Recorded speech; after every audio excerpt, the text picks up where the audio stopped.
비자금 조성과 대북 송금 의혹 등의 혐의를 받는 김성태 전 쌍방울 회장이 오늘 아침 태국에서 국내로 송환됐습니다. 김 전 회장은 압송 과정에서 이재명 대표의 전화번호도 모른다며 변호사비 대납 의혹을 부인했습니다. 국회 이태원 참사 국정조사특위가 참사 발생 80일 만에 활동을 마무리했습니다. 이상민 행안부 장관 등의 책임 명시 등을 놓고 여야 간 이견을 좁히지 못하면서 야당 단독으로 결과 보고서를 채택했습니다. 국민의힘 나경원 전 의원의 해임과 관련해 대통령실이 윤석열 대통령의 정확한 진상 파악에 따른 결정이라는 입장을 밝혀 파장이 커지고 있습니다. 나 전 의원이 당대표 선거 출마를 고심하고 있는 상황에서 대통령실의 이례적인 입장 표명이 당권 구도에 어떤 영향을 미칠지 관심입니다. 이번 설 연휴 기간 귀성 등으로 2,600만 명이 이동할 것으로 예측됐습니다. 정부는 설 당일과 다음 날 대중교통 막차 시간을 연장하는 등 특별 대책을 내놨습니다. 시청자 여러분 안녕하십니까? 1월 17일 화요일 뉴스가 있는 저녁 시작하겠습니다. 국회 이태원 참사 국정조사 특별위원회 활동 마지막 날이었던 오늘 결국 여야는 어떤 내용을 보고서에 담을지 합의하지 못하고 대신 야3당 단독으로 결과 보고서를 채택했죠. 이상민 행안부 장관 등의 책임을 담을지를 비롯한 쟁점에 여야가 국조기간 끝까지 충돌하면서 더욱 정국이 냉각될 것으로 보입니다.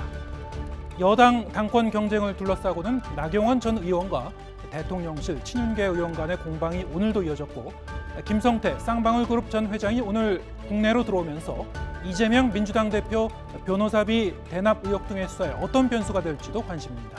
관련 내용은 잠시 뒤에 여야 의원과 함께 이야기해 보겠습니다. 해외 도피 8개월 만에 국내로 송환된 김성태 쌍방울그룹 전 회장은 압송 과정에서 이재명 대표의 전화번호도 모른다면서 변호사비 대납 의혹을 부인했습니다. 이 대표는 물론 김 전 회장까지 강하게 부인하는 상황에서 검찰로서는 확실한 물증 확보가 절실한 상황입니다. 송재인 기자의 보도입니다. 국내로 압송되기 전 취재진 앞에 공개적으로 선 김성태 전 회장은 자신에게 적용된 혐의를 대부분 부인했습니다. 특히 변호사비 대납 의혹과 관련해선 민주당 이재명 대표와 연락한 적 없고 연락처도 모른다고 밝혔습니다. 이재명 씨는 전화나 뭐 이거 한 적 없는데. 전화는 한번 하신 적 있지 않아요? 없습니다. 전화 없고요. 전화보다 말도 못하고. 네. 기내에서 검찰 수사관들에 체포돼 국내에 도착한 뒤에도 김 전 회장 입장은 바뀌지 않았습니다. 쌍방울 전환 사채 중에 변호사비로 흘러들어간 건 없었을까요? 전혀 없습니다. 곧장 김 전 회장을 검찰청으로 이송해 고강도 조사에 나선 검찰로선 고심할 것으로 보입니다. 변호사비 대납 의혹은 쌍방울이 지난 2018년과 2019년 각각 100억 원씩 발행한 전환사채 거래 과정에서 출발합니다. 이 전환사채가 투자회사를 거쳐 쌍방울 계열사들로 복잡하게 거래되는 과정에서 20억 원어치가 이 대표 선거법 사건을 맡았던 변호사에게 지급됐다는 게 의혹의 주요 내용입니다. 검찰은 재작년 10월 시민단체 고발을 접수하고 여러 차례 압수수색을 벌여왔지만 변호사비 대납에 쓰였다는 전환사채가 변호사에게 흘러간 확정적 증거를 찾지 못했습니다. 이번 의혹과 관련한 선거법 사건을 지난해 불기소 처분하면서 대납 가능성은 남아있다고 밝힌 근거도 정황적인 수준이었습니다. 이재명 대표도 관련 의혹을 계속 부인하고 있습니다. 내가 2년이라면 이거 내이 사입은 거. 도대체 저는 김성태라는 분 얼굴도 본 일이 없거든요. 근데 그분이 왜 제 변호사비를 내며? 검찰로선 의혹을 규명하기 위한 객관적 증거가 절실한 상황으로 보입니다. 그런 만큼 체포 시한 48시간 안에 청구해야 하는 구속영장에는 대납 의혹 관련 내용이 담기지 않을 수 있다는 분석도 나옵니다. 김 전 회장 체포영장에 이미 적시된 배임, 횡령 혐의, 그리고 관련자들이 구속 기소된 대북 송금 관련 혐의가 주가될 거라는 전망입니다. 검찰은 김 전 회장 체포 시한을 최대한 채워 조사하고 내일 밤쯤 구속영장을 청구할 방침입니다. YTN 송재인입니다. 김성태 쌍방울 전 회장은 태국 방콕에서 체포되기 전까지 이른바 황제 도피를 했다는 보도가 이어졌습니다. 김 전 회장과 주변 인물은 사실이 아니라고 부인하고 있는데 사실 여부는 검찰 수사 과정에서도 자연스럽게 드러날 것으로 보입니다. 황보혜경 기자가 보도합니다.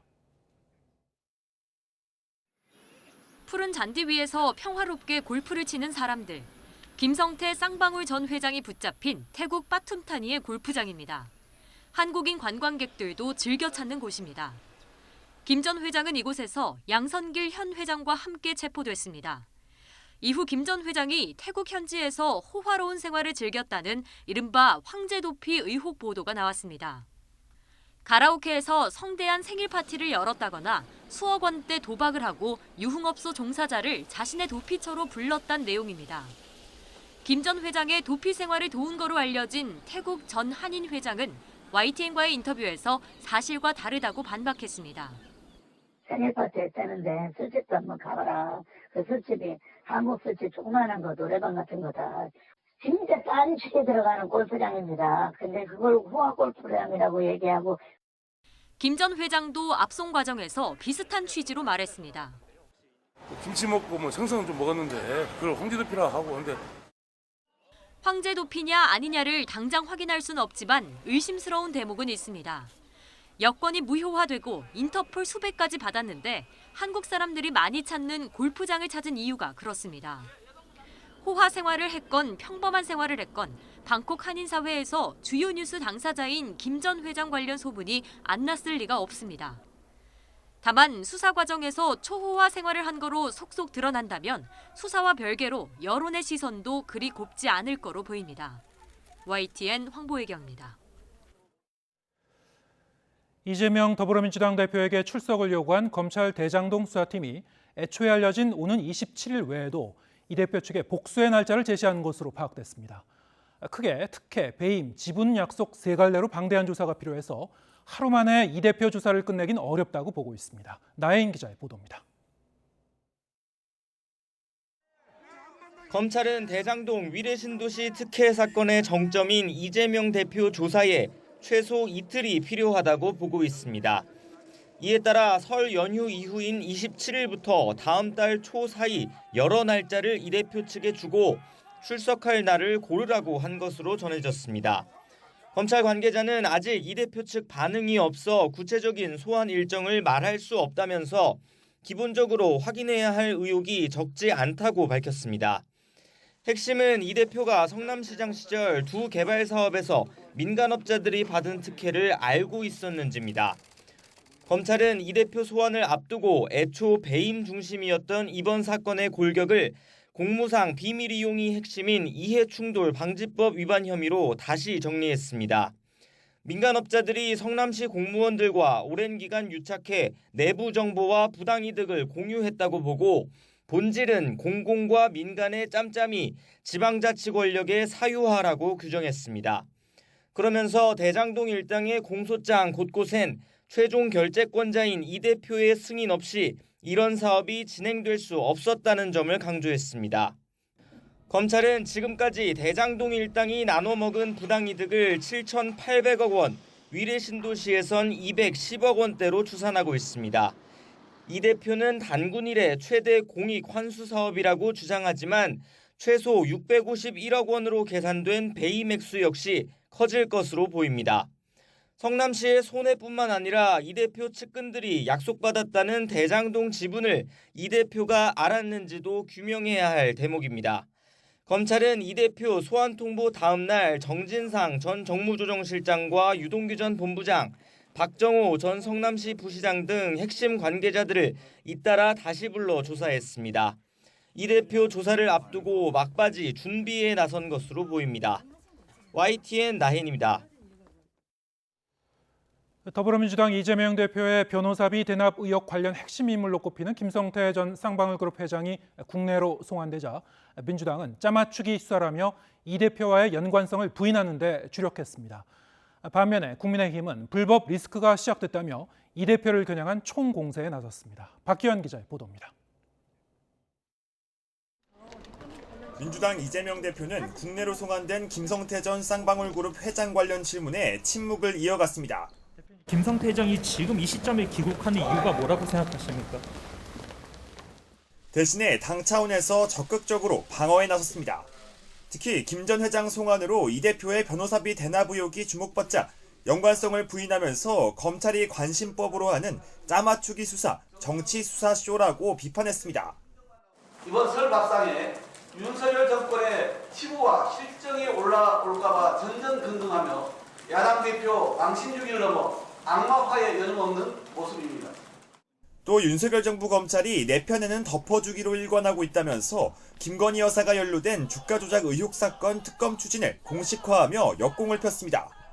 이제는 단연히 관여했다는 정도의 의혹이 아니라 거의 기소에도 무관할 정도의 직접 증거가 나타났다고 검찰이 명백하게 김건희 여사에 대한 수사를 방기하고 있다. 반면에 국민의힘은 김 전 회장 송환을 고리로 이 대표 비판 수위를 높였습니다. 사법 리스크 대신에 불법 리스크라는 말을 써가면서 방탄막을 둘러쳐도 범죄 행위를 은폐할 수 없다고 맹비난했습니다. 이제 조폭 출신 김성태 전 회장이 귀국하니 쉴드를 이재명 대표가 치고 있습니다. 당당하다면 들어갔던 문으로 다시 걸어 나오십시오. 성남FC 의혹에 이어 대장동 의혹으로 재차 소환 통보를 받은 이 대표가 본회의보다 검찰 출석 횟수가 많아질 거라고 비꼬는 등 사방에서 공세를 퍼부었습니다.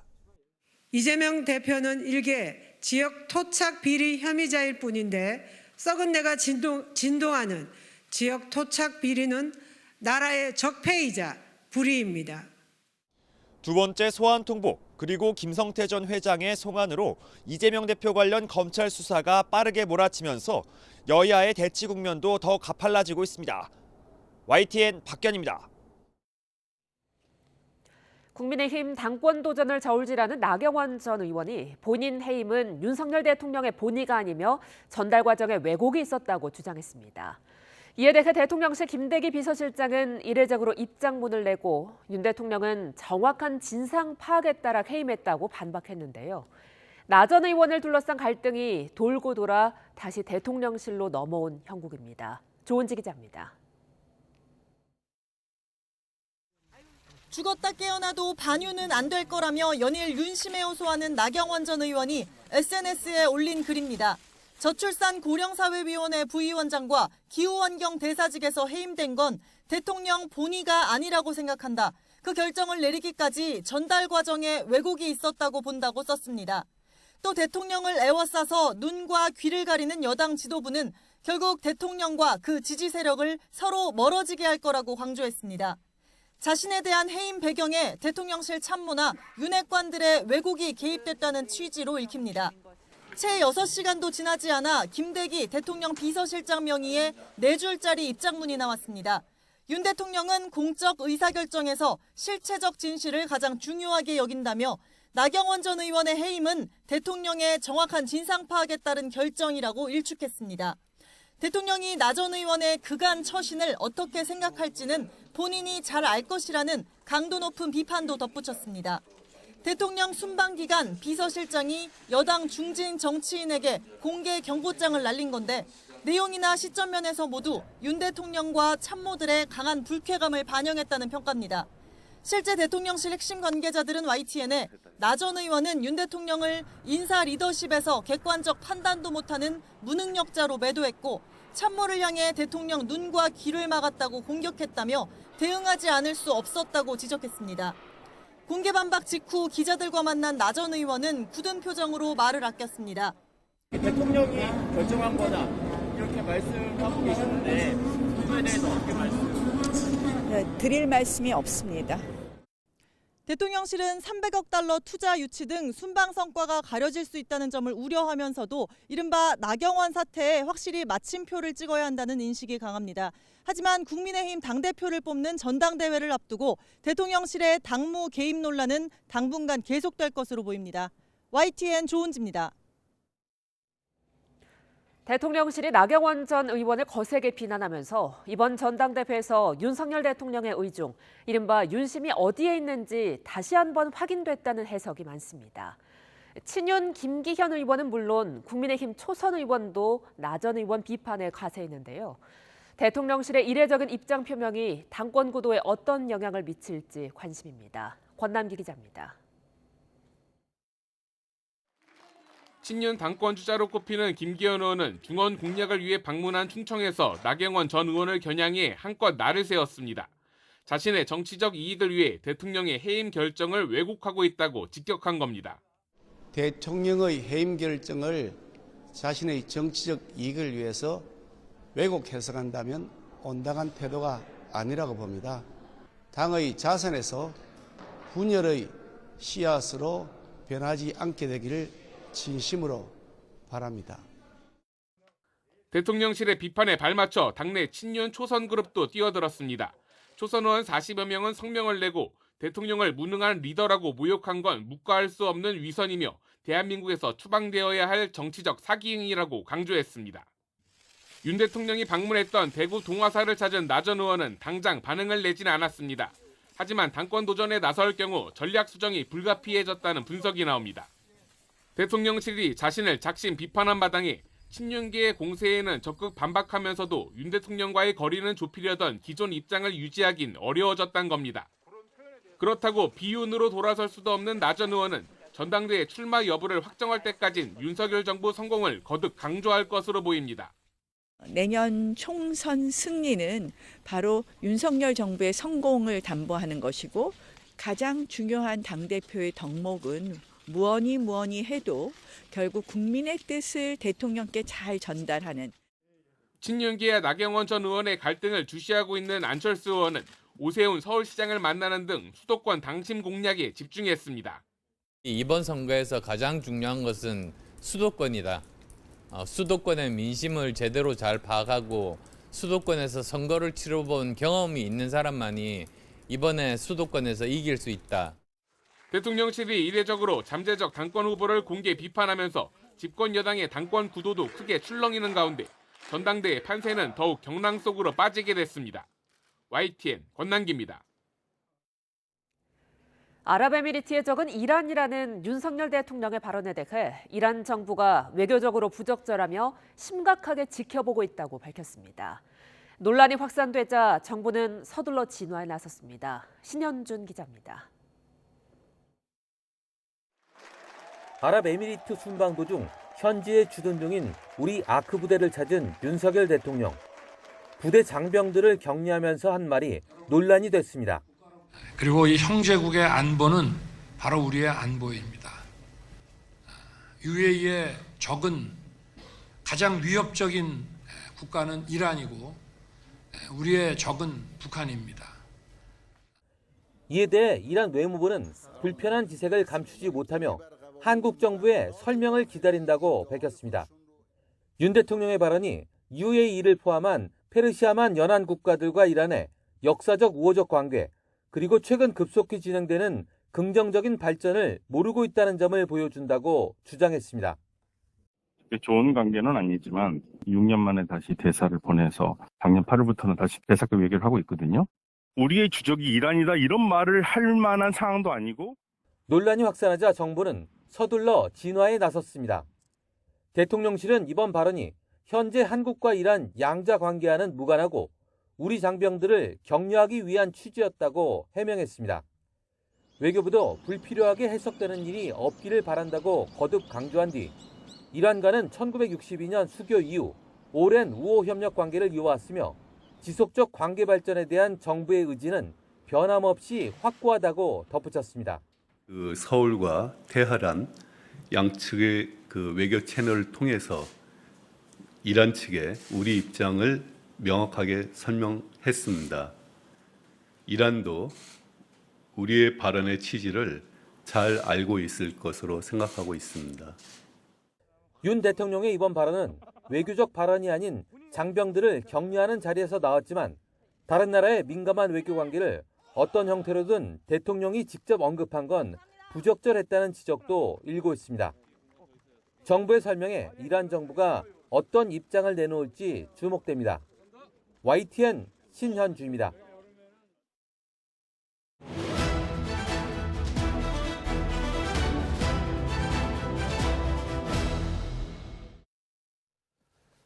네, 정치가 있는 저녁 정가는 국민의힘 조혜진 의원 그리고 더불어민주당 박주민 의원과 함께 정치권 소식 짚어보겠습니다. 어서 오세요. 반갑습니다. 네, 안녕하십니까. 자, 오늘 이태원 참사 국정조사 특위 마지막 날이었는데, 자, 이 끝까지 여야가 이제 합의를 이루지 못했습니다. 예, 어느 정도 뭐 예상된 바는 있었습니다만, 단독으로 이제 야3당이 단독으로 보고서를 채택하고 그렇게 마무리가 됐는데, 몇 가지 쟁점이 있었어요. 어떻게 보셨습니까? 야당에서 요구한 거는 그 청문 보고서에 예. 제가 알기로는 대통령의 사과 또 이상민 장관의 책임 네. 그걸 이제 명시하고 이상민 장관 또 경찰청장 서울 경찰청장 윤희근 경찰청장이죠. 김광호 서울 경찰청장 이 세 사람을 포함한 8명인가요? 그 미정 고발 결의하는 걸로 이렇게 넣자고 요구를 한 것 같은데 우리 당은 그걸 이제 동의해 줄 수 없는 입장이죠. 대통령 사과는 사실 그 참사가 일어난 직후부터 그 유족들 만날 때마다 또 조문 가서 갈 때마다 제가 기억하기로 한 5번, 6번인가 이제 사과를 표명했는데 그걸 굳이 또 다시 여기에 넣자고 하는 거는 다른 정치적 의도가 있다는 이제 의심이 들기 때문에 이제 동의해 줄 수 없었던 건 아닌가 싶고 이상민 장관 책임 부분은 책임이라는 그 예를 들면 뭐 도의적 책임도 있는 것이고 정치적 책임, 행정적 책임, 뭐 법적 책임 여러 가지가 있는데 민주당이 그동안에 그 이상민 장관에 대해서 사건 초기부터 장관 해임 건의안까지 의결할 정도로 법적 책임까지 거론을 했거든요. 그러다가 그보다 좀 더 낮은 단계가 이제 행정적 징계인데 이번 국정조사를 통해서 경찰 수사를 통해서도 뭐 법적 책임이라든가 행정적 징계에 회부할 만한 그 책임 요소가 발견이 안 됐지만은 더구나 국정조사 과정을 통해서는 발견된 게 전혀 없는데 책임을 규명을 이제 거론을 하게 되면은 그 책임의 의미는 민주당이 이야기한 사법적 책임 또는 행정적 징계 책임이기 때문에 그거는 우리 당의 판단하고도 틀리지만은 국정조사를 통해서 규명된 사실하고도 다르고 경찰 수사 결과도 다르기 때문에 그 동의해 줄 수 없는 그런 부분이 있고 위정이라는 것도 이제 이전의 말과 그 뒤에 말이 조금 이제 다른 부분이 있다 하더라도 그게 모든 말이 다 위정은 아니거든요. 위정이라는 거는 이제 형사법적인 규정이기 때문에 본인의 말이 어떤 형벌과 사법적 책임과 관련돼 있다든지 또는 행정적 징계와 관련돼서 말을 바꾼다든지 사실과 다른 이야기를 했을 때 의미가 있는 것인데 지금 쭉 말씀드린 것처럼 그런 것이 없는 상황에서는 말이 조금 바뀌었다고 그걸 위정죄로 고발한다는 것은 있을 수 없다는 게 이제 우리 당의 입장이 아니었나 싶어요. 그래서 동의를 안 해주니까 야3당이 그냥 일방으로 보고서 채택을 한 거 아닌가 싶습니다. 네. 특히 이제 이상민 장관에게 책임을 물릴 것이냐, 어떻게 물릴 것이냐 이게 이제 핵심 쟁점이었던 것 같고 위정 문제도 있고요. 여야 간에 이제 이 의견 차이를 좁히질 못했는데 사실은 이제 국정조사에서도 책임이라고 하면은 그 법적 책임이 있을 것이고요, 정치적 책임, 도의적 책임이 있을 텐데 이게 이상민 장관에 대해서 책임이 전혀 밝혀지지 않았는가? 여기에 대해서는 여야의 이제 시각 차이가 굉장히 큰 것 같습니다. 야당에서 얘기하는 그 책임을 물어야 된다는 거는 법적 책임, 정치적 책임 다 포함한 겁니까? 네, 사실 법적 책임, 정치적 책임 다 포함한 거고요. 예. 재난 및 안전관리기본법에 따르면은 행안부 장관은 사회적 재난, 특히 법률에 명시되지 않은 각종의 사회적 재난에 대해서 사전에 대비해야 될 책임이 있습니다. 예. 이번에 이제 이태원 참사가 벌어지던 날 이태원에 굉장히 많은 인파가 몰릴 것이다라는 것들은 수많은 언론 보도 등을 통해서 보도가 됐듯이 다 예상이 됐던 것이죠. 그렇다면은 행안부 장관으로서 당연히 이 다중 운집에 관련된 여러 가지 안전에 대해서 대비를 해야 되는 법적 책임이 있는 겁니다. 근데 그 부분에 대해서 본인도 인정했다시피 한 게 없는 거죠. 그렇다면 이것을 뭐 어떤 처벌받을 수 있는 그런 책임이라고 하지 않더라도 행안부 장관으로서의 어떤 임무와 역할을 제대로 했느냐라는 정치적인 책임은 질 필요가 있다라는 말씀이고, 그런 것을 통해서 이제 앞으로 새로 뭐 행안부 장관이 되는 사람이라든지 이런 사람들이 조심하겠죠. 신경 쓰겠고, 그런 역할이 또 국정조사 아니겠습니까? 그래서 그 내용을 이제 보고서에 좀 담으려고 그랬는데 방금 말씀하신 것처럼 그게 아마 최대 쟁점이 되면서 이견을 극복하지 못하고 결국은 야3당이 단독으로 보고서 채택을 하게 된 것 같습니다. 네. 경찰 특수본 그 수사 결과 발표에서도 보면은 이상민 장관 등에 대해서 이런 그 주의의무를 기울일 어떤 형사적 책임을 갖다가 물릴 그런 법적 근거가 없었다라고 이제 경찰은 판단을 하는 발표를 했는데 말씀하신 대로 여기에 대해서는 그러면 어떻게 납득을 할 것이냐, 수용을 할 것이냐 보는 사람에 따라서 입장은 상당히 좀 갈릴 것 같습니다. 그런 이유에서 야당이 오늘 특히 민주당이 오늘 의원총회에서 그럼 과연 특검을 추진할 것인지 앞으로 그리고 이상민 장관에 대한 뭐 탄핵 소추는 어떻게 할 것인지 이런 걸 좀 의논하신 겁니까? 뭐 구체적인 내용까지 이제 얘기한 건 아니고요. 예. 이번에 국정조사 결과를 바탕으로 그리고 그동안 이제 유족들이 제기했던 여러 가지 의혹들을 바탕으로 추가적인 조사는 있어야 되지 않겠느냐. 예. 그 조사 방법은 뭐 다양하게 고민이 돼야 될 수 있겠죠. 그렇지만 그런 필요성에 대해서 공감하는 정도의 이야기가 있었다. 이렇게 말씀드리겠습니다. 네, 아직까지 뭐 구체적인 결정 어떻게 네. 당장 실행에 옮기겠다 이런 얘기가 오간 건 아니군요. 네. 앞으로 이제 야당에서도 이제 이상민 장관의 어떤 책임 문제와 관련해서는 두고두고 좀 얘기가 나올 것 같은데 이게 사그라들 것 같지는 않습니다. 이제 몇 달째 계속되고 있는 얘기라 여당은 좀 어떻게 대응하실 건가요?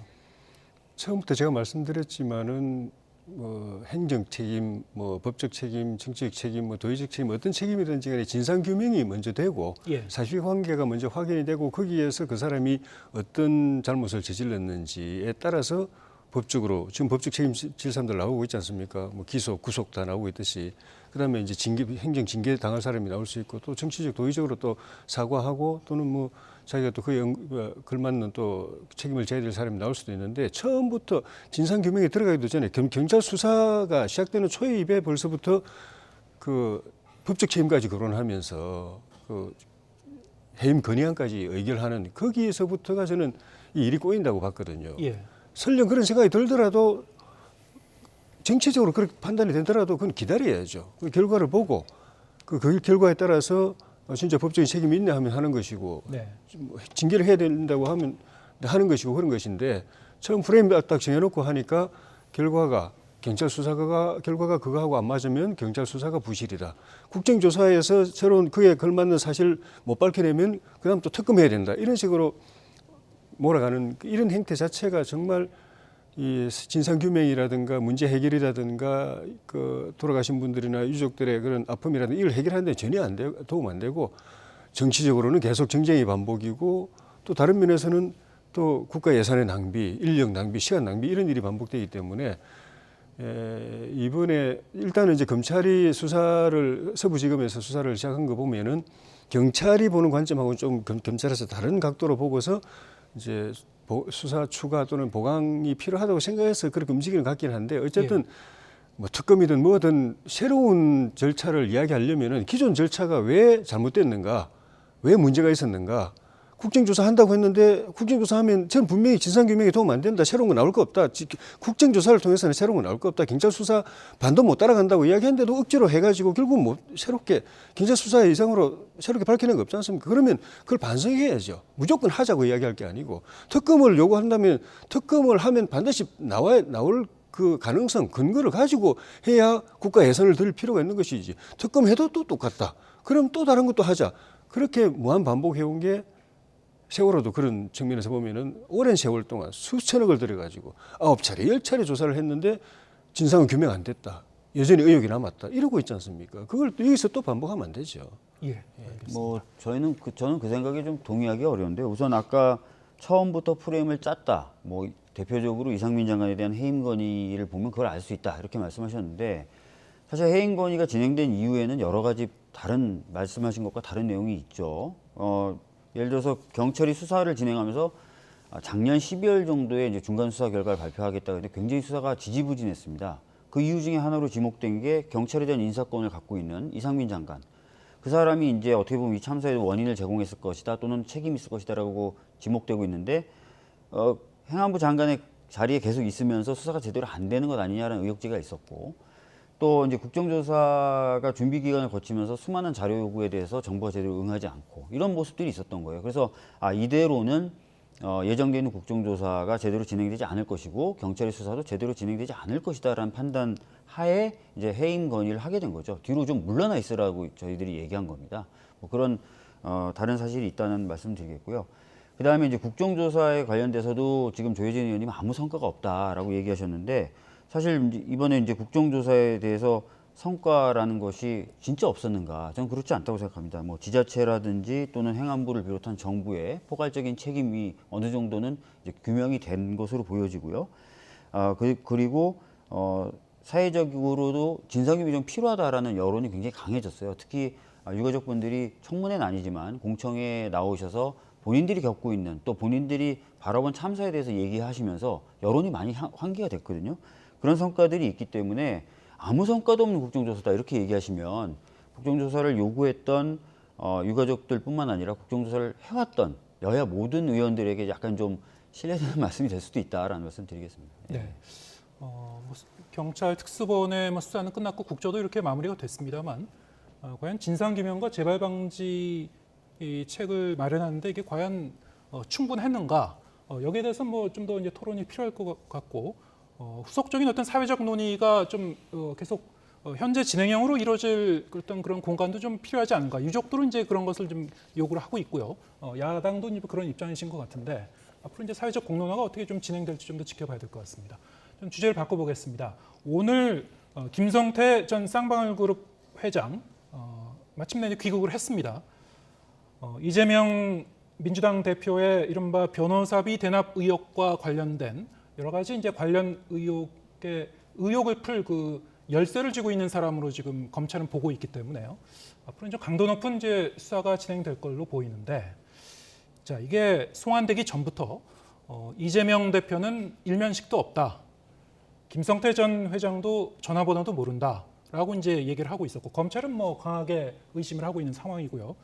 또 한편으로 오늘 그 재판에서 이런 증언도 나왔습니다. 쌍방울그룹 전 비서실장의 얘기인데 김성태 전 쌍방울 회장과 이재명 민주당 대표가 가까운 관계라는 얘기가 많이 나왔다. 이런 증언도 있었고요. 이게 어느 쪽 말을 믿어야 될지 참 좀 불확실한 상황이긴 합니다. 어떻게 보시고 계십니까? 그게 이제 검찰 수사를 통해서 밝혀져야 되고 지금까지 정황을 보면 검찰이 상당한 정도의 사실관계 확인 또 혐의를 둘 만한 그 팩트들을 이제 확보하고 있고 김성태 회장을 소환해서 그걸 이제 확인하려고 하는 거 아닌가 싶은데 김성태 회장과 이재명 대표가 친분이 있든 없든 그게 결정적인 건 아니라고 봅니다. 김성태 회장 말처럼 또 모를 수도 있고 또 만난 적이 없었을 수도 있고 통화도 한 번도 안 했을 수도 있다고 봅니다. 그렇다고 해서 그런 그 사람을 잘 모르거나 만난 적이 없거나 통화한 적이 없으면은 변호사비 대납을 대신 변호사비를 대신 대줄 방법이 없느냐? 그건 아니거든요. 안 만나고도 얼마든지 통화 안 하고도 얼마든지 대신 대줄 방법이 있기 때문에 그 김성태 회장도 기자의 질문에 변호사비 대납에 대해서 의혹에 대해서 물어보니까 대납했다 안 했다 이렇게 보도만 보면은 대납했다 안 했다 이렇게 질문한 게 아니고 모른다. 이재명 대표 모른다. 만난 적 없다. 전화 통화도 한 적 없다. 이렇게만 대답을 했거든요. 그게 오히려 저는 조금 약간 의심을 하자면 저는 그런 적 없습니다라고 이야기하면 되지. 굳이 알고 모르고 그걸 물어본 게 아닌데 알고 좀 말씀드리겠지만 알든 모르든 간에 방법은 얼마든지 있는 거기 때문에 그건 본질이 아닌데 그러고 보니까 그 부분 의혹이 있는 것 아닌가. 또 한동훈 법무장관이 이야기한 걸 보니까 상당한 그 사실관계를 확인해 놓고 그러니까 말 맞추기 위해서 저렇게 지금 그 김성태 회장이 지금 공개적으로 TV를 통해서 많은 자기와 관련된 사람들한테 말 맞추려고 저렇게 이야기한다고 답변한 걸 보면은 말 맞춘다는 거는 진실과 다른 이야기를 하려고 사실을 덮으려고 혐의를 덮으려고 말을 맞추는 것이 그 진상을 그대로 이야기해서 말 맞출 필요는 없는 거거든요. 그러니까 검찰에서 일정 부분 팩트를 잡고 있다는 느낌으로 왔기 때문에 소환해서 조사해서 사실 확인하다 보면 그 부분도 상당 부분 가려질 걸로 봅니다. 네. 조 의원님의 의견은 지금 두 사람이 만났는지 안 만났는지 전화 통화를 했는지 안 했는지 이건 본질적인 부분이 아니다. 검찰이 이제 다른 물증을 갖고 이제 수사를 할 것이다. 물론 이제 검찰이 어떤 물증을 갖고 있는지는 봐야 되겠습니다만 일단 그 김성태 전 회장과 관련된 여러 가지 의혹들이 연관된 인물들이 워낙에 좀 복잡하기도 하고요. 전환사채 발행과 관련된 여러 가지 의혹들이 있는데 자금 추적을 통해서 이제 밝혀야 될 부분들이 많이 있고 앞으로 이제 수사가 어떻게 진행될 것 같습니까? 지금 그 김성태 전 회장은 이재명 대표 알지도 못하고 전화번호도 모르다, 연락한 적도 없다 이렇게 얘기했습니다. 검찰은 지금 변호사비 대납을 쌍방울이 발행했던 전환사채에 의해서 지급이 됐다 그렇게 얘기하고 있는데 결국은 말씀하신 대로 진짜 그런 일이 있었다면은 이 물증이 나와야 되겠죠. 근데 20억 가까운 전환세차가 움직였는데 1년 가깝게 넘게 수사했는데 지금도 밝혀내지 못했다? 이건 상식적으로 말이 안 되는 거거든요. 그러니까 현금으로 이동시켰다 하더라도 지금 다 추적되는 그런 세상인데 전환사채로 20억이 움직였는데 발견해내지 못했다? 일반적으로 이거는, 전환사채가 좀 그 감시의 사각지대에 있다고 그러지 아니 뭐 않습니까? 그렇다 하더라도 20억이라는 규모가 굉장히 큰 규모죠. 그리고 지금 수사한 지가 1년이 다 돼가고 아시다시피 그 수사 인력이 부족하다거나 수사 강도가 약하다거나 그런 게 아니지 않습니까? 이 수사가. 그런데도 지금까지 물증이 없었다라고 하는 것은 제가 봤을 때 이제 이 부분에 대해서 이제 더 추가적인 수사는 있어봐야 되겠지만 결국은 또 말만 있는 그런 상황이 되지 않을까 이런 생각이 듭니다. 예. 어쨌든 이제 변호사비 대납 의혹 같은 경우에는 대장동 사건이라든가 다른 사건과는 달리 일단 검찰 입장에서는 좀 더 이재명 대표와 이 김성태 전 회장이라든가 양측의 어떤 그 직접적인 연관성을 좀 더 의심하고 있는 쪽인 것 같은데 앞으로 뭐 수사에서 어떻게 풀릴지 물론 이제 금고지기가 이제 아직 그 귀국하지는 않아서요 성방울 측에 좀 시간이 걸릴 수도 있는데 좀 더 상황을 지켜보기로 하고요. 그런가 하면은 이제 검찰이 대장동 의혹 관련 소환도 이제 통보를 했죠. 민주당 쪽에서는 뭐 예상을 이렇게 좀 그 설 연휴 전에 소환 통보를 할 거라고는 예상을 하지 못했던 것 같기도 하고 좀 당황스러워했다 뭐 그런 얘기도 들려와서요. 그러니까 정확히 말씀드리면 소환 통보가 된 게 아니라요. 소환을 하기 위한 일정을 조율하는 단계인 거죠. 네. 그런데 이제 소환이 된 것처럼 또 소환 통보가 정식으로 있었던 것처럼 지금 언론에 보도가 된 겁니다. 그러니까 이게 굉장히 저희들이 봤을 때는 좀 이상한 거죠. 소환이 가능하냐, 그다음에 소환하려면 어느 날이 좋겠느냐라고 조율하는 단계인데 언제 소환이 된다라고 언론이 보도를 먼저 하고 있는 거지 않습니까? 그러니까 이런 식이 저희들이 계속해서 주장했던 게 했던 망신주기식 수사 아니냐. 언론과 유착이 되든 언론에게 특정한 정보를 줘서 이제 보도하게 만드는 그런 식의 수사 아니냐라고 저희들은 강력하게 문제 제기를 하는 겁니다. 27일이라든가 뭐 30일이라든가 복수의 날짜를 제시했다는 건 그럼 정확하게 누구한테 검찰이 연락한 겁니까? 그것까지는 저도 모르겠는데 오늘 의총에서 나온 얘기를 잠깐 들어보니까 이제 언제 나와라 뭐 확정이 논의를 하지 않습니까? 소환 가능한 날짜를 타진하고 뭐 그 방식이라든지 이런 거 조율한 다음에 그럼 언제 나와라라고 하는 게 소환 통보겠죠 최종적으로. 근데 그게 아니라 뭐 가능하다면 뭐 언제가 좋을지 서로 이제 의견을 주고받는 그런 단계였다고 하더라고요.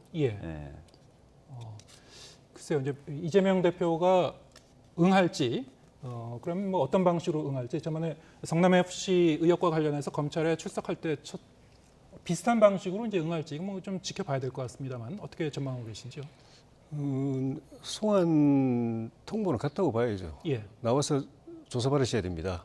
날짜는 언제가 편하시겠습니까? 요 날짜 중에서 뭐 선택해도 좋습니다라고 했으니까 그건 소환 통보죠. 날짜만 조율하고 있는 것이고 그리고 통보든 아니든 간에 당연히 이제 부르려고 결정돼 있는 상황이 이제 절차만 밟고 있는 상황이고 말씀하신 것처럼 이 대표가 이 소환에 불응하는 것도 역시 이제 굉장히 부담일 것이기 때문에 또 이번만이 아니라 또 다른 사건으로 또 소환 당할 가능성도 높기 때문에 일반인들은 검찰이 부르면 뭐 안 갈 수가 없는데 당 대표라고 해서 안 가면 그것도 정치 부담이기 때문에 가게 되지 않을까 싶은데 갈 때 말씀하신 것처럼 또 지난번처럼 여당 의원들 지도부하고 의원들을 대거 그냥 대동해서 그냥 위력 과시를 힘 과시를 할 거냐 또 거기서 뭐 자기 혼자 그 검찰에 이야기하고 싶은 거 다 이야기하고 실제 들어가서는 아무 말 별 이야기도 안 하고 거의 묵비권 행사하다시피 하고 그렇게 할 거냐. 저는 지난번 그게 본인한테 별로 도움이 안 됐던 거 생각이 들어요. 의원들 다 같이 대동해서 가고 또 언론을 통해서 막 일방적으로 이야기했다가 진짜 검사 앞에 가서는 별 이야기 안 하고 묵비권 행사하다시피 한 게 별로 도움이 안 됐던 것 같아서 이번에는 좀 고민이 필요할 거라고 봅니다. 가더라도. 정식으로 소환 통보가 온 게 아니라고 말씀하셨는데 그럼 이제 민주당 쪽에서는 지금 어떻게 계획을 갖고 계신지 그리고 박 의원님 그 개인적인 의견은 어떠신지 어떻게 대응하는 게 옳은 건지 어떻게 보십니까? 네, 뭐 아마 뭐 여러 가지 이제 고민이 있을 것 같습니다. 뭐 지난번처럼 뭐 출석하셔서 대응하시는 방법도 있을 수 있고 아니면 이번 소환의 문제점을 지적하면서 소환에 불응하실 수도 있는 가능성도 저는 있다고 생각합니다. 그러니까 돌고 돌아 배임이라는 말이 이제 곳곳에서 나오고 있지 않습니까? 처음에 배임이었다가 그 다음에 뇌물이었다가 정치자금까지 갔다가 다시 이번에 또 배임으로.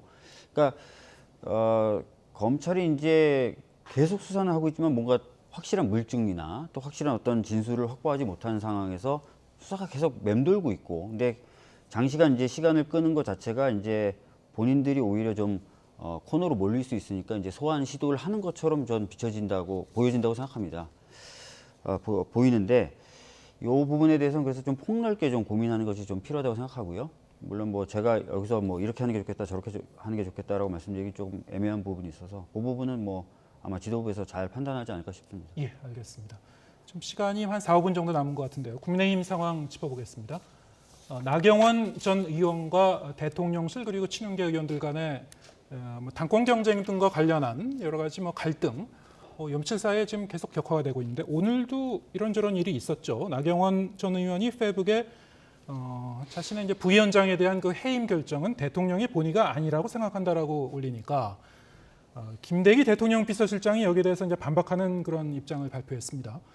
사실 이제 대통령 비서실장이 직접 본인 명의로 이렇게 발표한 것 자체도 좀 이례적이긴 합니다만 어떻게 보셨습니까? 이례적이기도 하고 김대기 실장은 굉장히 비정치적인 분인데, 그렇죠. 예, 정치인이 아니죠 사실. 예, 그 더더욱 더 이례적이기도 하고. 근데 나경원 전 의원 입장에서는 윤 대통령과의 관계를 원래의 그런 가까웠고 돈독했던, 말하자면 친윤이었죠.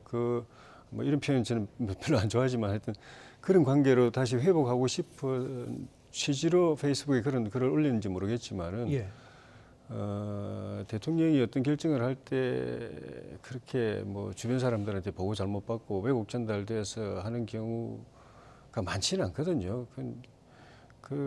그리고 이건 워낙 중대 사기 때문에 또 더더욱 그럴 가능성도 적고, 또 설령 속으로 그런 생각이 든다고 하더라도 그걸 공개적으로 저렇게 말하면 그게 사실은 대통령께 누가 되는 거고, 대통령께서 사리 판단을 객관적으로 독자적으로 못하고 주변에 잘못된 보고받고 잘못된 판단을 하고 그렇게 비칠 수밖에 없는 거거든요. 그리고 또 대통령 보좌하는 분들, 김대기 실장부터, 김대기 실장 같은 분은 굉장히 좀 바르고 바른 생활맨 같은 분인데 대통령을 가운데서 그렇게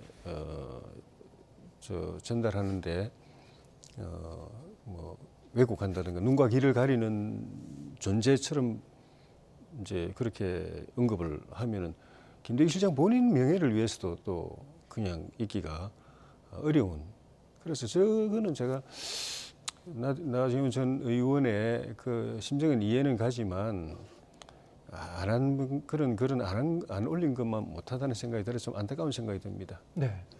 오늘 이렇게 대통령실에서 이제 비서실장 명의로 이제 바로 이렇게 이 반론을 제기하면서 사실 나경원 전 의원의 해임과 관련된 문제는 더 이상 어떤 해석의 여지가 없어지는 그러니까 어떤 뭐 국내 정치에서도 뭐 전략적 모성을 취할 수도 있는 여지가 있습니다만 여기에 대해서 뭐 거의 그냥 퇴로가 없어진 거 아닌가.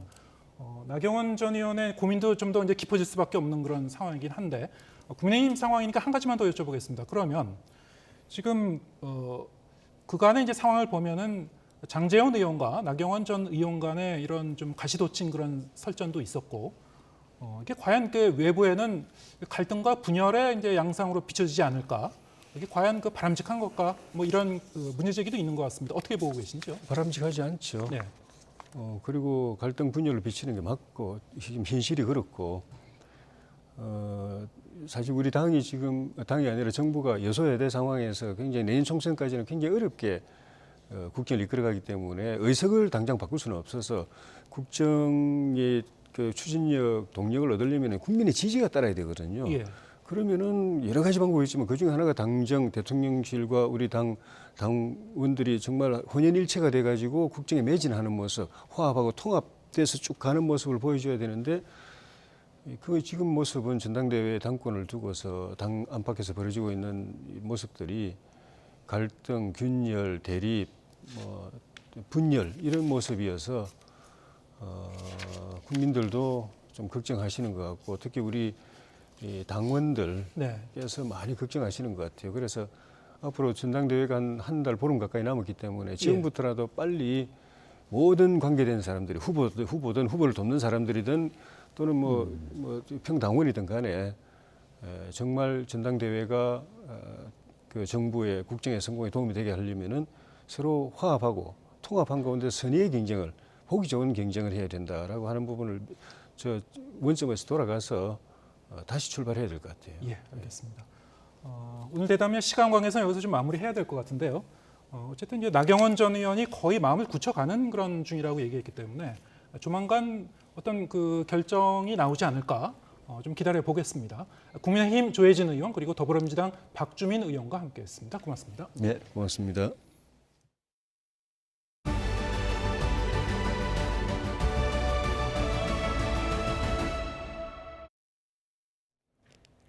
미국 기준금리를 결정하는 올해 첫 연준 회의가 2주 앞으로 다가온 가운데 최근 물가가 조기에 잡히면서 올해 안에 금리 인하에 들어갈 거란 낙관론이 시장에서 퍼지고 있습니다.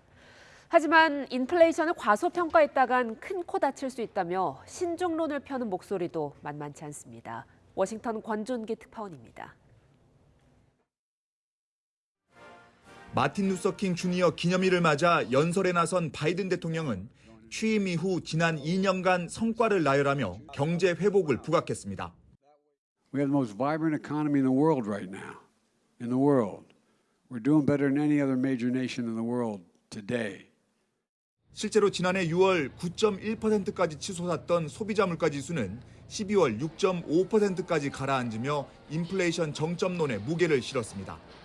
하지만 미국 중앙은행인 연준과 시장이 바라보는 물가 전망에는 차이가 있습니다. 연준은 내후년인 2025년에야 목표로 했던 물가 상승률 2%가 가능할 것으로 내다보고 있지만 시장에서는 올해 안에 2% 물가가 달성될 거라는 낙관론이 퍼지고 있습니다.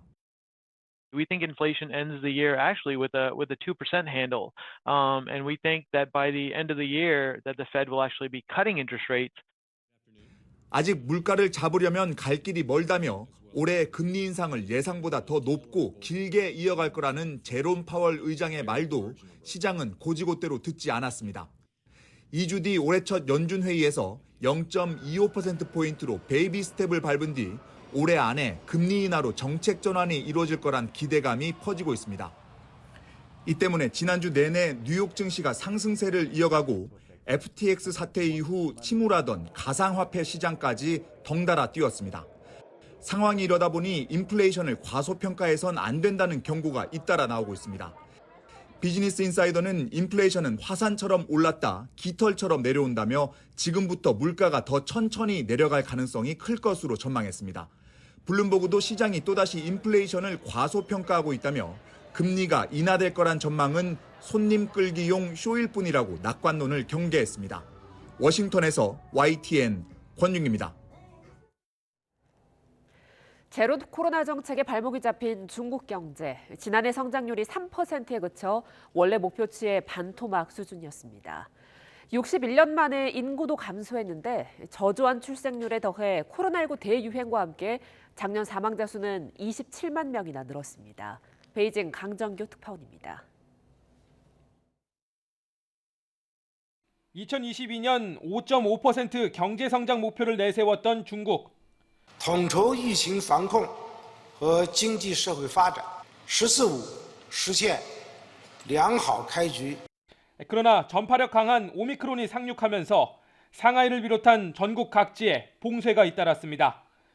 중국 통계국이 발표한 최종 성적표는 3.0% 성장, 목표치의 절반 수준에 그쳤습니다. 코로나19 팬데믹 원년인 2020년보다는 높지만 문화 대혁명 마지막 해인 1976년 이후 두 번째로 낮은 실적입니다. 결국 지난해 말 제로 코로나를 포기했는데도 4분기 GDP는 오히려 평균 이하였습니다. 봉쇄는 풀렸지만 감염자가 폭증하면서 내수는 더 위축되고 생산 반등 효과도 크지 않았습니다. 国内需求收缩、供给冲击、预需转弱，三重压力仍然较大。 14억 중국 인구도 85만 명 줄어들었습니다. 대약진 운동 실패와 대기근으로 사망자가 속출했던 1961년 이후 첫 감소입니다. 1949년 통계 집계 이래 가장 낮은 출산율과 코로나19 확산에 따른 사망자 급증이 원인으로 꼽힙니다. 全国医疗机构累计发生在院新冠病毒感染相关死亡病例59,938例。 특히 지난해 사망자 수는 2021년보다 27만 명이나 늘어나 중국 당국이 뒤늦게 발표한 코로나19 관련 사망 통계에 또다시 의문이 제기되고 있습니다. 베이징에서 YTN 강정규입니다. 코로나19 신규 환자가 화요일 발표 기준으로 13주 만에 가장 적은 수준으로 내려왔습니다. 실내 마스크 의무 완화 여부와 시점은 오는 20일 발표되는데 설 연휴는 지나야 마스크를 벗을 수 있어 보입니다. 김평정 기자입니다. 코로나19 신규 환자가 일주일 전 대비 감소세를 이어가고 있습니다. 화요일 발표 기준으로 한 주 지날 때마다 줄더니 13주 만에 가장 적은 4만 명대 초반까지 내려왔습니다. 주간 단위로 보면 확진자 감소 추세가 더 뚜렷합니다. 지난달 셋째 주 47만 명에 달했던 주간 확진자는 이달 둘째 주 30만 명대 초반까지 떨어졌습니다. 주간 신규 중환자와 사망자도 이달 들어 감소세로 전환했습니다. 정부가 제시한 실내 마스크 의무 완화를 위한 4가지 지표는 고위험군의 개량 백신 접종률만 빼고 3가지를 충족한 상태입니다. 그때가 그렇게 멀지는 않았습니다. 그래서 설 전에 어떤 정책을 발표하던 설 이후에 분명한 시기를 못 박든 간에 이미 시기는 거의 다 됐고요. 실내 마스크 의무 완화의 변수로 꼽혔던 중국의 유행 상황은 입국자 방역을 강화한 덕분에 영향이 크지 않은 상황입니다. 중국발 단기 체류 외국인의 코로나19 양성률이 3.5%까지 내려가 입국 전과 후 검사를 의무화한 효과가 나타나고 있습니다. 다만 다가오는 춘절에 중국 내 대규모 이동으로 유행이 증가할 수 있고 미국에서 유행을 주도하는 XBB 1.5 등 변이의 확산세도 지켜봐야 합니다. 국가감염병자문위원회도 논의를 시작하며 중국의 상황과 신종 변이 가능성, 그리고 설 연휴 이동에 따른 영향을 고려해야 한다고 강조했습니다. 정부는 전문가 자문위에서 나온 권고안을 토대로 실내 마스크 의무 완화 시점을 확정할 방침입니다. YTN 김평정입니다. 이번 설 연휴 가장 교통이 혼잡한 때는 고향 가는 길은 설 전날 오전, 돌아오는 길은 설 다음 날 오후로 예상됩니다. 10명 가운데 9명은 승용차를 이용할 전망입니다. 최기성 기자입니다. 정부가 지정한 설 연휴 특별 교통 대책 기간은 오는 금요일부터 다음 주 화요일까지 닷새입니다. 이 기간 모두 2,648만 명, 하루 평균 530만 명이 이동한다는 예측이 나왔습니다. 이용 교통수단별로 보면 승용차 91.7%, 버스 3.8%, 철도 3% 등 순입니다.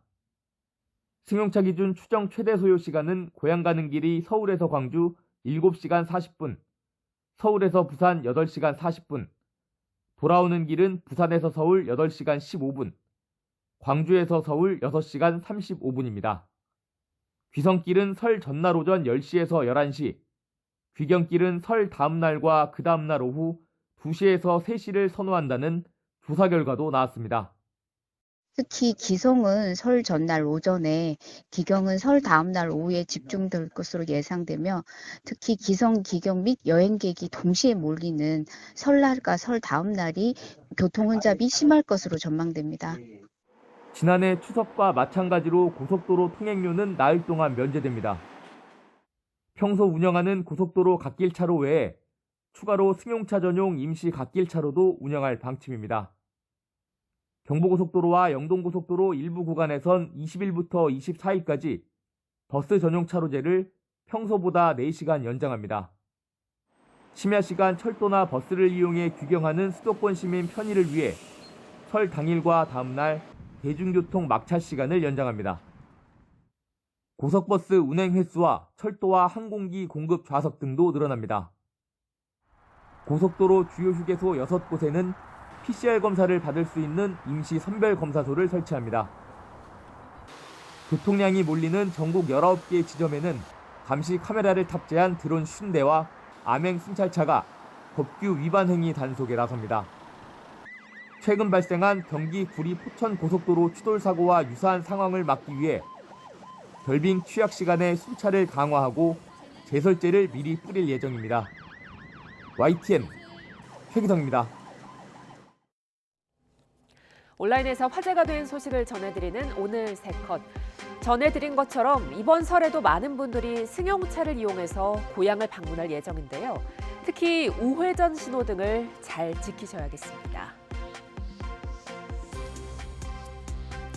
우회전 신호등 도입 등을 담은 도로교통법 시행규칙이 오는 22일부터 시행되면서 우회전 신호등이 본격 운영됩니다.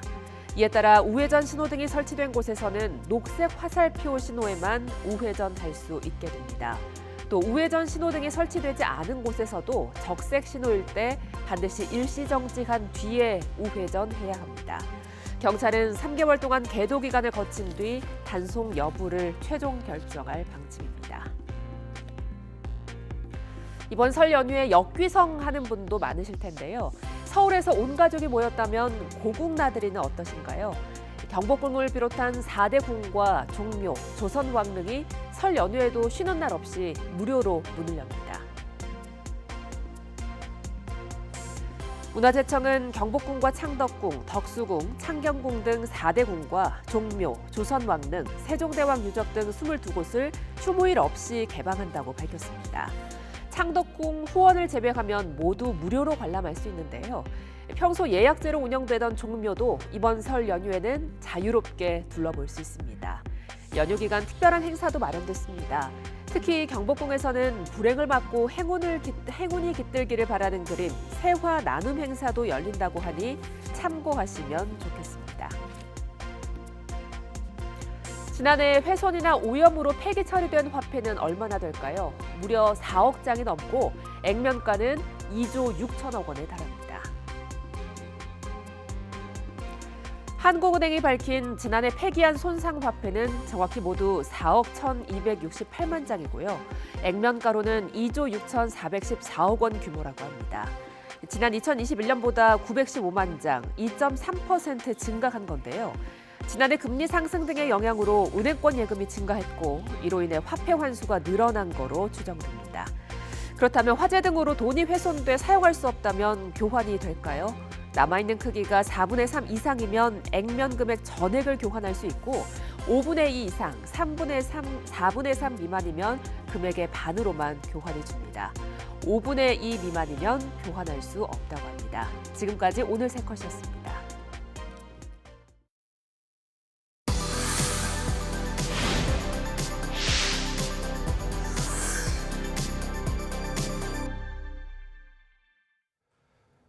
네, 새해에도 금리 인상 기조가 이어진 가운데 지난달 전국 주택 가격은 통계 집계 이래 가장 큰 폭으로 하락했습니다.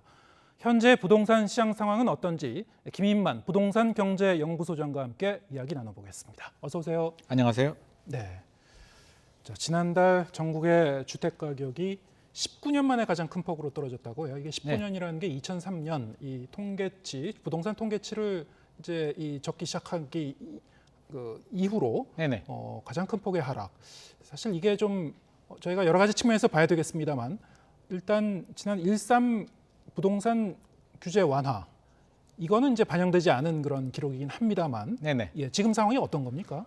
굉장히 빨리 떨어졌죠. 이게 하락 크기도 폭도 중요하지만 속도가 너무 가팔랐거든요. 2022년 작년 거의 하반기 한 6개월 동안 집값이 이렇게 빨리 떨어졌는데 거의 뭐 지역마다 편차는 있겠지만 고점 대비 한 30% 정도 굉장히 가파르게 떨어졌기 때문에 과거 하락기를 보더라도 한 2, 3년 정도 떨어지는 속도가 거의 6개월 만에 나타났기 때문에 정부도 빠르게 규제를 풀었고요. 강남 3구하고 용산구를 빼고 모든 규제 지역을 풀었고 최근 13 대책에서는 이제 분양가 상한제, 전매 제한이라든지 실거주 요건까지도 해제를 했기 때문에 일단 소기의 목적은 달성한 것 같습니다. 소기의 목적이 경착륙을 막겠다는 거거든요. 굉장히 빨리 떨어지는 속도를 막겠다는 건데 시장 분위기를 체크를 해보니까 고점 대비 30% 정도 떨어진 지역들, 송도나 동탄이나 노도관 같은 지역들은 일단 급매물들은 거래가 되고 있고요. 급매물 이상 호가, 집주인들은 돈을 더 받기 위해서 나는 급매물 이하로는 안 팔 거야 라고 지금 하고 있고요. 매수자들은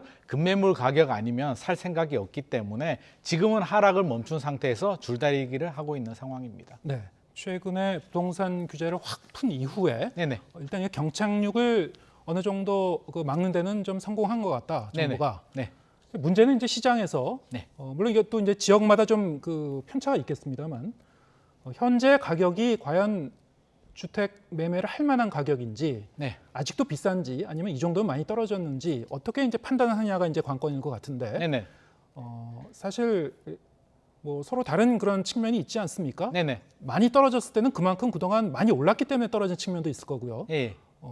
지금 어떻습니까? 그러면은 작년에 많이 떨어졌던 지역은 지금 말씀하신 대로 급격한 하락은 당분간 없을 수도 있다. 하지만 덜 떨어진 지역은 좀 더 떨어질 수도 있고 이렇게 편차가 있는 겁니까? 편차가 있습니다. 지금 시장의 반응을 보자면 적게 떨어진 지역들은 여전히 좀 관망을 하고 있고요. 시장의 매수자들 중에서도 이제 여러 이제 가치관이 다르기 때문에 30% 정도 떨어진 거 가지고는 안 돼, 더 떨어져야 돼라고 생각하시는 분들은 여전히 관망을 하고 있고요. 이 정도 떨어졌다면 충분히 바닥 가까이 온 거 아니야라고 판단하시는 분들이라면 이제 급매물을 조금씩 사기는 시작을 합니다. 그러면 집주인들도 이제 바닥을 확인을 한 거죠. 1차 지지선을 확인했기 때문에 바닥 거래가 됐다면 이 가격보다 내가 호가는 올릴 거야. 규제도 풀렸기 때문에 일단 내가 줄다리기를 좀 해볼 거야라는 심리가 작동이 되고 있기 때문에 많이 떨어진 지역들은 이제 추가 하락은 지금 안 되고 있는 상황이고요. 덜 떨어진 지역들은 아직까지 매수자들은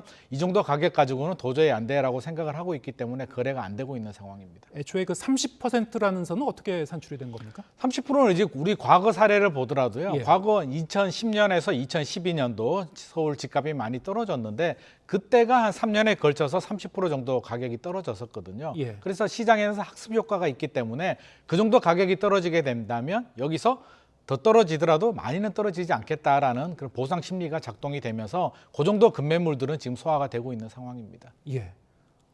지난 수년 동안 근데 이른바 미친 집값이라는 얘기도 나왔었고 정말 빠른 속도로 이제 가격이 오른 그 지역들이 많았는데 그때는 사실 30% 이상 올랐단 말이죠. 맞습니다. 근데 그것이 다시 이제 이 원점으로 돌아가는 수준은 아니고 그럼 업계에서는 한 30% 정도가 적정선이라고 보시는 겁니까? 적정선이라기보다는 1차 지지선으로 보여지고요. 여기서 이제 줄다리기를 하는데 제가 볼 때는 V자 반등은 좀 어려울 것 같습니다. 매수자들은 여전히 집값이 비싸다고 생각하고 있기 때문에 일부 수요자들은 그 정도 가격에서 이제 유입이 되면서 급매물이 거래되고 있지만 다수의 수요자들은 아직은 아니야라는 신호를 주고 있고 금리 인상에 대한 불확실성은 또 제거되지 않았기 때문에 실제로 이렇게 지금 매수자 우위 시장입니다. 그래서 매수자들이 매도인들을 호가를 따라갈 가능성이 낮기 때문에 당분간은 L자로 등락을 거듭하면서 횡보를 할 가능성이 높고요. 향후에 금리 인상 추이라든지 정책에 따라서 추가 하락 가능성도 있습니다. 배제할 수는 없고요. 여러 가지 상황을 좀 지켜봐야 될 것 같습니다. 시장에서 이제 신경전, 줄다리기가 당분간 좀 계속될 것이다. 상황 좀 지켜봐야 될 것 같고요. 지금 말씀하신 대로 이 금리의 추이가 중요할 것 같은데 한국은행이 이제 기준금리를 다시 올렸죠. 그런데 시중금리는 지금 먼저 지금 하향으로 지금 움직이고 있는 것 같습니다.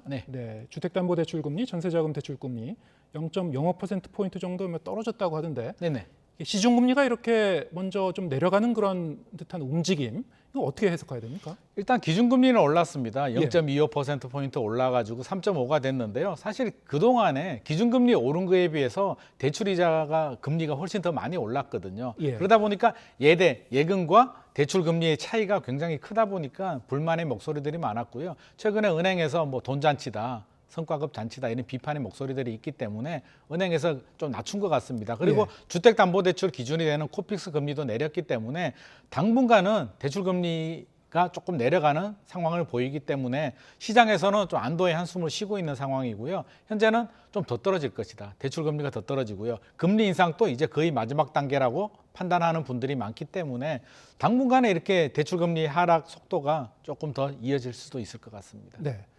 그런데 지금 이제 미국의 기준금리가 어떻게 움직일지는 또 지켜봐야 되는 상황이고요. 또 올라갈 수도 있는 것이고. 한국은행도 기준금리를 좀 상당 기간 지금 수준으로 유지할 걸로 좀 전망이 되고 있지 않습니까? 최종금리도 사실은 전망이 좀 반반으로 나뉘고 있고요. 지금 이제 시중금리가 먼저 움직인 건 그러면 어떤 기대감을 나타내는 겁니까? 기대감도 있고요. 예. 불만의 목소리도 좀 반영을 한 것 같습니다. 사실 차이가 너무 많았고요. 예. 금리가 기준금리 대비 대출금리가 너무 많이 올랐기 때문에 정치권에서도 지금 뭐 이야기를 하고 있는 상황이어서 사실 그렇게 좀 정책적으로 좀 낮춘 거고요. 사실 뭐 그 반영이 됐다라고 보기는 좀 어려울 것 같습니다.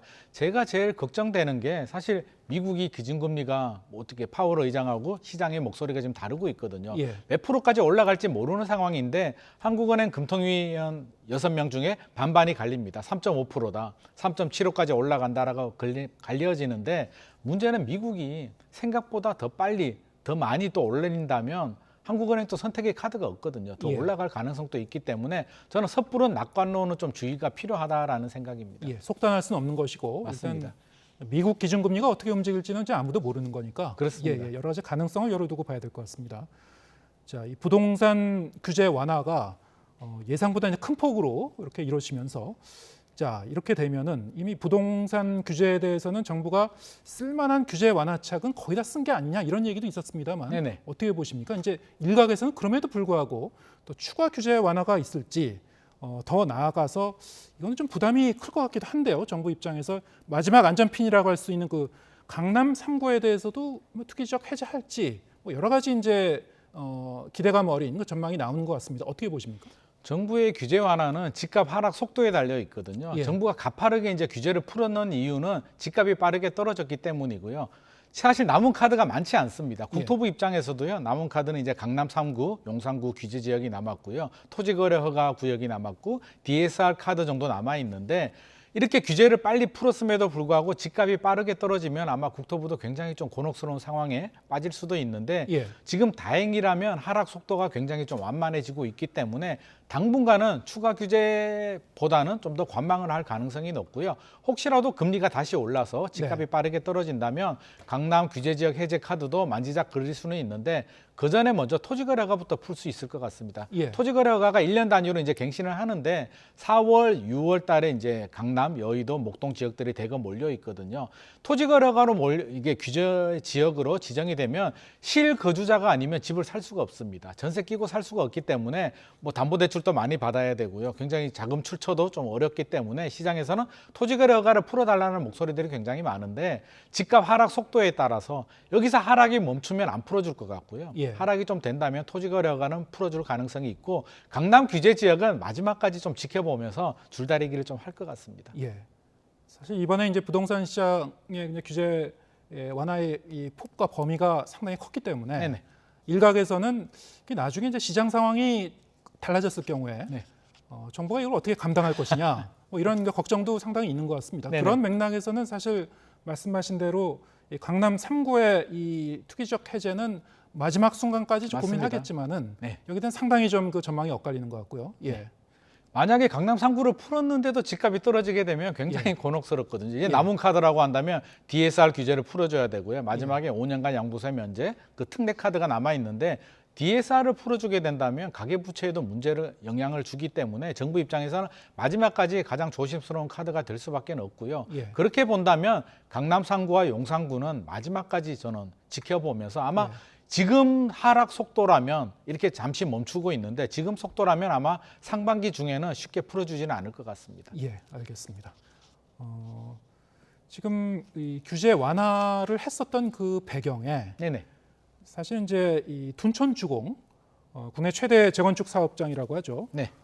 둔촌주공 이제 이 계약이 어떻게 지금 나타날지 이러고에 대한 이제 걱정이 있었기 때문에 상당히 좀 염두에 둔 그런 조치 아니었냐 이런 얘기도 있었습니다만 그만큼 이제 이 이목을 끌었던 그런 시장이죠. 네네. 자, 오늘이 이 청약 당첨자 계약 마감일이었다고 하죠. 네네, 지금 결과가 맞습니다. 어떻게 나타났습니까? 결과 지금 발표를 하지 않고 있습니다. 발표를 안 하겠다라고 하는데요. 아마 완판이 됐으면 자신 있게 이제 발표를 했을 텐데 완판은 당연히 안 됐을 것 같고요. 시장에서도 완판까지는 기대를 하지 않고 있습니다. 지금 나오는 이야기를 이제 종합을 해보게 된다면 전형 59하고 84 타입 같은 경우는 계약률 70%를 상회하는 수준인 것 같고요. 네. 39, 49 소형 주택 같은 경우는 50% 정도 수준이기 때문에 평균으로 따진다면 60%는 넘을 것 같고요. 70% 언저리 정도 나올 것 같은데 이게 사실 계약률 같은 경우 둔촌주공 입장에서는 이게 공개해도 이게 사실 남는 게 별로 없는 장사이긴 합니다. 완판이 되지 않는다면 80%가 되든 70%가 되든 미계약이기 때문에 미계약이 남아있다는 얘기고요. 각종 언론에서도 미계약을 대서특필할 것이고 다른 부동산 시장에도 나쁜 영향을 줄 수도 있기 때문에 일단 둔촌주공의 입장에서는 계약률을 오픈하지 않고 둔촌주공은 크게 걱정하지 않는 게 설사 한 30% 정도 미계약이 나오더라도 예비 당첨자라든지 무순위 당첨에서 충분히 소화될 수도 있습니다. 1.3 대책에서 이제 무순위 당첨이라는 게 1, 2순위가 이제 계약을 하지 않게 되면 넘어오게 되는데요. 해당 지역 거주 요건을 풀었고요. 무주택자들만 할 수 있는 규제도 풀어버렸기 때문에 지역 규제가 없고 집 있는 사람들도 무순위 청약에 들어갈 수가 있기 때문에 둔촌주공은 충분히 다 마감이 될 수는 있는데 나머지 둔촌주공보다 경쟁력이 약한 단지들은 고민이 더 깊어질 수도 있을 것 같습니다. 예, 알겠습니다. 자, 요즘 이른바 이제 빌라왕 사태로 인해서 전세 사기에 대한 우려가 많이 제기가 되고 있죠. 그동안 워낙 이제 전세율이 높은 주택, 이른바 이제 깡통 전세 위험이 높은 집들이 많았기 때문에 또 제도도 좀 허술한 측면이 있었고요. 자, 이런 그 위험성은 아직도 좀 상존하는 것 같은데 현재 실제로 수도권 아파트의 보증금 사고 가능성 어떻게 보고 계신지요? 아파트 같은 경우는 사실 그 KB 통계를 보면은 서울 아파트 이제 전세가율이 52.9% 정도로 나오거든요. 우리가 깡통 전세 위험하다라고 한다면 80% 수준 이상. 그러니까 매매 가격 대비 전세 가격이 80%를 넘어가게 된다면 굉장히 위험하다. 전세 가격이 더 떨어지게 된다면 전세금을 돌려받지 못하는 그런 깡통 전세가 되는데 수도권 서울 아파트 가격을 보자면 사실 그런 위험성이 많지는 않습니다. 지방의 이제 일부 단지들이라든지 수도권 빌라 같은 경우는 이제 위험 수위가 있는 깡통 전세 우려가 있는 곳들이 있는데 그건 좀 선별해서 선택을 해야 될 것 같고요. 일단 서울의 아파트는 크게 위험하지 않다라고 보여집니다. 수도권이나 지방 같은 경우에는 좀 더 조심할 필요가 있는데 그러면은 이 전세 계약 시에 낭패를 보지 않으려면 어떤 점을 유의해야 됩니까? 일단 전세 가율을 가장 먼저 확인을 해야 됩니다. 우리가 경매 넘어가더라도요. 매매가 시세에 대비 한 70% 정도에서 80에서 70% 정도의 낙찰이 되기 때문에 전세 가격이 70% 넘어간다면 80%를 그 이상 상회를 한다면 굉장히 위험합니다. 그런 집들은 선택을 하지 않는 것이 좋을 것 같고요. 그래도 꼭 전세 계약을 해야 된다면 보증보험 반드시 가입을 하셔야 되고 집주인의 세금 체납 여부, 세금 완납 증명서 반드시 확인을 하셔야 됩니다. 일단 전세가율이 70%를 넘으면은 아예 고려 대상에서 빼라. 빼는 게 좋을 것 같고요. 진짜 하고 싶으면 월세로 가든지 보증보험은 반드시 가입을 하셔야 될 것 같습니다. 알겠습니다. 김인만 부동산 경제연구소장과 함께했습니다. 고맙습니다.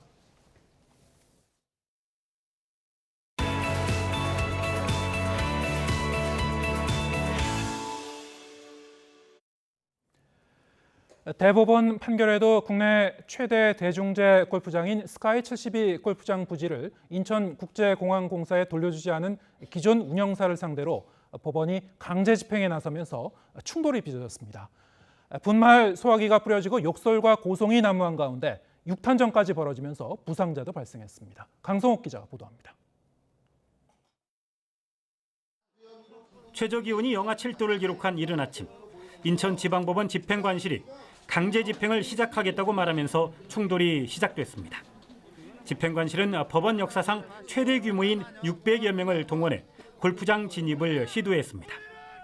그러나 골프장 안에서 식당 등을 운영하는 시설 임차인 측 역시 500여 명을 동원해 강제 집행에 맞섰습니다. 경찰도 대거 동원돼 상황 정리에 나섰지만 분말 소화기가 뿌려지고 고성과 욕설이 오가는 등 혼란한 상황이 이어졌습니다. 법원 집행관실은 클럽하우스 등 건물에는 진입하지 못하고 골프장 코스 곳곳에 알림 팻말을 꽂아두는 것으로 집행을 대신했습니다. 임차인들은 법적 효력이 없는 집행이고 오히려 임차인들의 재산권을 침해한 조치라며 집행관 측에 민형사상 책임을 묻겠다고 반발했습니다. 형식적으로 그 팻말을 붙였는데 그게 무슨 실효적인 명도 완료라고 볼 수가 없어요. 우리가 그냥 계속 점유하게 될 것 같아요. 강제 집행 현장에서 보수단체 회원들이 시위를 벌이면서 혼란은 더욱 커졌습니다. 이들은 지난 2020년 스카이 72 골프장의 새 운영자를 선정하는 과정에 전 정부 유력 인사가 개입했다며 권력형 비리라고 주장하고 있습니다. 입찰 과정의 권력형 비리 가능성과 공항공사 측의 배임 혐의에 대해서는 현재 대검의 재기수사 명령으로 인천지검에서 수사를 벌이고 있습니다. 지난해 말 대법원의 판결로 스카이 72 골프장에 대한 소유권과 사용권 분쟁이 일단락됐지만 앞으로도 또 다른 소송전이 이어지면서 갈등이 계속될 것으로 보입니다. YTN 강성욱입니다. 네, 오늘 뉴스가 있는 저녁은 여기서 인사드리겠습니다. 잠시 뒤에는 뉴스 퍼레이드가 이어집니다. 저희는 내일 저녁 7시에 다시 찾아뵙겠습니다. 함께해 주신 여러분 고맙습니다.